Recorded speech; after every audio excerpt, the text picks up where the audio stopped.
Budget سر ہمارا budget جو ہے ظاہر ہے کہ یہ آپ نہیں تھے، ڈپٹی اسپیکر صاحب بیٹھے ہوئے تھے. یہ جو 18 کھرب اور 70 ارب کا جو بجٹ 26-27 کا دیا گیا ہے سال کا، اس میں ایف بی آر کو کلیکشن کے لیے 15 کھرب کی جو ہے وہ مختص کیا گیا ہے. پچھلی دفعہ سر 14 کھرب کیا گیا تھا ایف آئی آر کو، اور 14 کھرب میں سے 1 کھرب شارٹ فال آیا، وہ کلیکشن نہیں کر سکے. اور کل یہاں جناب on the floor of the house law minister صاحب بیٹھے ہیں، ان کی میں نظر کروں گا. ان کے جو وزیر اطلاعات تھے انہوں نے کہا کہ یہ وکلا ایز اے ہول انہوں نے سٹیگمٹائز کیا کہ وکلا کی ملی بھگت سے ایف بی آر کے جو ہے وہ کلیکشن کا انہوں نے الزام وکلا پر تھوپ دیا کہ وکلا کی ملی بھگت کی وجہ سے یہ جو ہے کلیکشن نہیں ہو سکی اور شارٹ فال ہوا. میں نے اس وقت جناب اسپیکر صاحب آپ کی توجہ درکار ہے، میں نے اس وقت کھڑے ہو کر پروٹیسٹ کیا کہ آپ جس تصویر کے نیچے بیٹھے ہوئے ہیں یہ بھی ایک وکیل ہے، اور جس نے تخیل پاکستان دیا تھا وہ بھی ایک وکیل ہے. وکلا کا کردار اور آئین نے پاکستان دینے والا بھی ایک وکیل تھا. تو میں نے جب پروٹیسٹ کیا کہ آپ اس کو کریں، تو وہاں بجائے اس کے کہ ایکسپنج کیا جاتا یا ان کو جو ہے اکاؤنٹیبل کیا جاتا، وہ واپس لیتے یا معافی مانگتے، انہوں نے پھر اصرار کر کے ضد کر کے اس بات کو کیا. اب موصوف تشریف لا رہے ہیں اور آپ کو یہ بتانے آ رہے ہیں، یہ جو مرضی کریں، لیکن وکلا کو ایز اے کمیونٹی اس طرح سے سٹگمٹائز ہونا، اگر یہ معذرت نہیں کریں گے اس ہاؤس سے، اگر آپ اس کو ایکسپانڈ نہیں کریں گے، تو میں بریچ آف پریویلیج بھی دوں گا، اور میں جو ہے پاکستان بار کونسل اور پروونشل بارز میں ان کے خلاف جو ہے وہ نالش بھی کروں گا. کرنے کا حق آپ سے محفوظ رکھتا ہوں. تو اس لیے خدا را یہ اس طرح سے کسی ایک جی آپ کیجئے، بات کیجئے. جی میں عرض کر رہا ہوں، پہلی بات تو یہ ہے کہ یہ اپنی نااہلی کا، اپنے تساہل کا، اپنی جو ہے عدم پالیسی کا یہ وکلا کو مورد الزام ٹھہرانا، وکلا بھی ایک جنرل برادری کی حیثیت سے، تو میرا اس پر شدید احتجاج ریکارڈ فرمائیے گا. میں وکلا برادری میں سے بھی ہوں، میں سینئر ایڈوکیٹ سپریم کورٹ بھی ہوں، میں اٹارنی جنرل پاکستان رہا ہوں، میں چیئرمین پاکستان بار کونسل رہا ہوں. اس لیے بحیثیت سینئر وکیل پاکستان کے ہونے کے ناطہ سے میں یہ لا منسٹر صاحب کی بھی توجہ مبذول کروانا چاہتا ہوں، اور جناب کی نظر بھی کرنا چاہتا ہوں. یہ ریکارڈ پر ہونا چاہیے یہ بات کہ انہوں نے وکلا برادری کو، جس تصویر کے نیچے آپ بیٹھے ہوئے ہیں، وہ بھی ان کی بھی بےعزتی ہوئی ہے اور میری بھی اور سارے وکلا برادری کی بےعزتی ہوئی. اب جناب یہ کیسے ہوگا؟ اب دیکھیں کہ آپ 14 کھرب تو وصول کر نہیں سکے ہیں، تو آپ نے اس میں 15 کھرب کر دیا، تو یہ کہاں سے وصولی ہوگی؟ اس کا مطلب یہ ہے کہ آپ اور زیادہ ٹیکسز لگائیں گے، اور ٹیکسز کی تو بھرمار پہلے ہی ہو چکی ہے. پھر یہاں بار بار ایک کہا گیا کہ جی میثاق جمہوریت کر لیں، میثاق معیشت کر لیں. بار بار یہ جو ہے آج بھی کیا گیا، کل بھی کیا گیا، پرسوں بھی کیا گیا. جناب وزیر اعظم صاحب نے کہا. اب اس بجٹ میں دیکھیں سر، بجٹ ہوتا ہے by the people, for the people, of the people. یہی جمہوری اصول بھی ہے.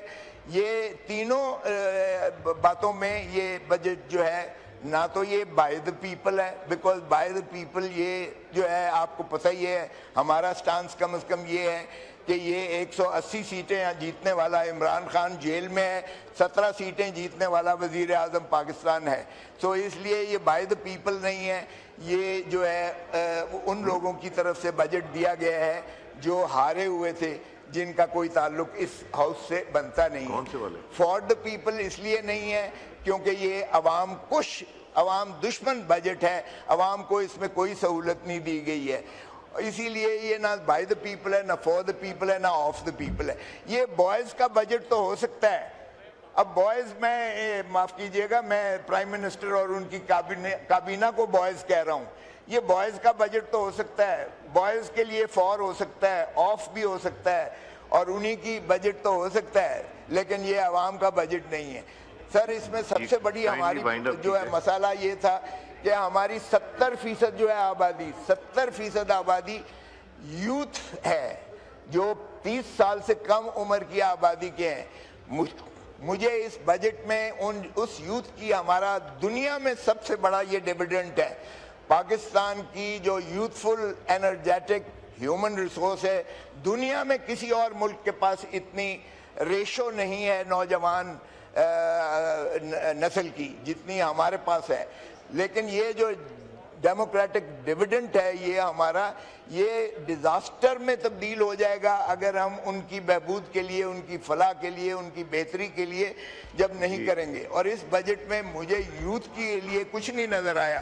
سر 20-25-26 کا بجٹ جو تھا آپ ذرا جو انہوں نے خود پیش کیا ہے اس کی ذرا فگر دیکھیے گا کہ 0.8% to G D P education پر خرچ ہوا ہے 25-26 کا اور 0.8% ہی ہیلتھ کیئر پر لگایا گیا ہے.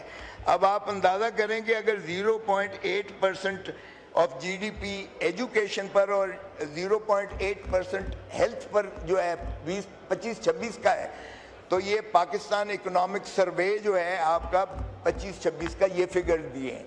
تو دس از پیتھیٹک. اگر education this is what your country needs. ہمیں ضرورت ہے 3 کروڑ بچہ ہمارا اسکولوں سے باہر ہے. سر ہیلتھ کیئر میں یہ عالم ہے کہ لوگ جو ہے عدم علاج کی وجہ سے جو ہے وہ فوت ہو رہے ہیں. علاج کے ان کے پاس پیسے نہیں ہیں. آپ دیکھیے گا جو انہوں نے پیٹرولیم لیوی لگائی ہے 130 روپے تک پیٹرولیم لیوی لگائی ہے. اب بھی پیٹرولیم لیوی کو اگر آپ دیکھیں تو یہ جو ہے 18 کھرب میں سے 8 کھرب تو یہ چلے گئے سر یہ جو ہے ڈیٹ اس میں اور باقی رہ گئے 10 کھرب اور اس میں جو ہے یہ پینشنز کو سر ان کو جو ہے نہ صرف اپنے جو ہے اخراجات کم کرنے چاہیے. یہ ملٹری کو دیا ہے 3 کھرب ہماری دفاع کے لیے ہماری جانیں بھی قربان ہیں ملک کی دفاع کے لیے. تھینک یو سردار صاحب. پلیز تھینک یو سردار صاحب. پلیز تشریف رکھیں. آپ اپنے ٹائم سے ایکسیڈ کر گئے. 7 منٹ تھا 18 منٹ بول گئے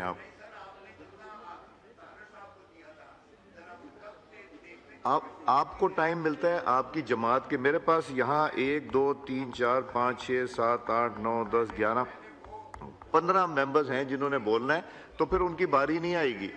جی پلیز وائنڈ اپ کیجئے. کیا تھا سر میں نے وہ ویلکم کیا تھا وہ میرے کھاتے میں نہ ڈالیں. وہ اسی کھاتے میں تھا بجٹ کی تقریر میں. نہیں وہ اس کو نہ ڈالیں. آپ فورن پالیسی نہ دیتے نا ویلکم کرتے سر. اب آ جائیں. نہیں سر نہیں جی پلیز وائنڈ اپ کریں. ان کو ویلکم کرنا میرا فرض تھا ایز اے پاکستانی. بہت اچھا کیا آپ نے ایز اے پاکستانی. وہاں کوئی پلیز وائنڈ اپ کریں. وہاں کوئی ڈفرنس یہ 2 منٹ آپ کے ذمہ پھر پڑ گئے. اب سر میثاق جمہوریت کی بات بار بار کرتے ہیں. ایک میثاق جمہوریت سر یہ 14 مئی 2006 کو بھی دستخط کیا گیا تھا مسلم لیگ نون کے درمیان اور پاکستان پیپلز پارٹی کے درمیان لندن میں بھی اس کا حصہ تھا. اب اس کے ذرا دیکھیے گا ہمیں بھی یہ کہہ رہے ہیں کہ میثاق جمہوریت کیجئے گا. چیئرمین اسپیکر صاحب اس کا مقصد ملک میں جمہوری نظام کی بحالی اور پہلا تھا اس میں آئین کی بالادستی اور پارلیمنٹ کو مضبوط بنانا. کیا انہوں نے آئین کو مضبوط کیا یا آئین کو بکھیر کے رکھ دیا آئین کو منہدم کر کے رکھ دیا ہے. یہ میثاق جمہوریت کو دستخط کرنے والی دونوں پارٹیاں ہیں. دوسرا انہوں نے کہا کہ عدلیہ کی مکمل آزادی کو یقینی بنایا جائے گا.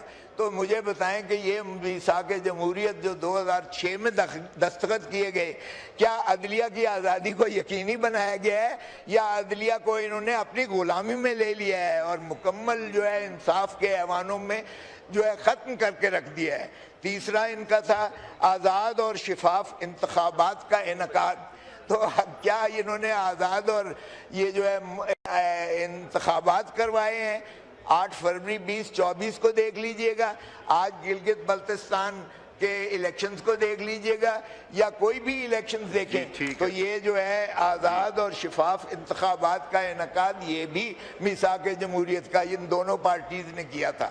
پھر جی فوج یا جوڈیشری کے بارے میں کوئی کامنٹ نہیں نہیں سر، یہ 2006 کے میثاق جمہوریت میں پڑھ رہا ہوں. میں تو آپ کو یہاں اجازت نہیں، میں میثاق جمہوریت پڑھ رہا ہوں. نہیں، جوڈیشری اور فوج کے خلاف پلیز نہیں آپ کریں گے. تو چھوڑ دینا نا، کھولیں مائک، آگے چلے. بس وائنڈ اپ کریں. آپ نے 3 ممبرز کا ٹائم لے لیا. کر لینے دینا ذرا. سیاسی جماعتوں کے خلاف انتقامی کارروائی کی مخالفت، سیاسی جماعتوں کے خلاف انتقامی، کیا یہ عمران خان کے خلاف 200 کیسز درج کر کے یہ سیاسی انتقام نہیں ہے؟ کیا جو ہے شاہ محمود قریشی کے خلاف ابھی تک 3 سال سے جیل میں ہے؟ کیا یاسمین جو ہے، ڈاکٹر یاسمین جو کینسر پیشنٹ ہے، 80 سالہ جو ہے بزرگ عورت، وہ سیاسی انتقام نہیں ہے؟ کیا یہاں جو ہے عمر ایوب کو جو ہے نااہل کرا کے 50 سال سزا کروانا لیڈر آف دی اپوزیشن، کیا یہ انتقامی نہیں ہے؟ کیا جو سینٹ میں کرایا گیا شبلی فراز کو، لیڈر آف دی اپوزیشن کو 50 سال اس کو سزا کروائی گئی، کیا یہ انتقامی نہیں ہے؟ بچر صاحب جو پنجاب کے جو لیڈر آف دی اپوزیشن تھے، کیا یہ انتقامی نہیں ہے؟ تو یہ جو ہے انہوں نے کہا کہ سیاسی جماعتوں کے خلاف انتقامی کارروائی کی مخالفت، یہ مخالفت. Thank you G.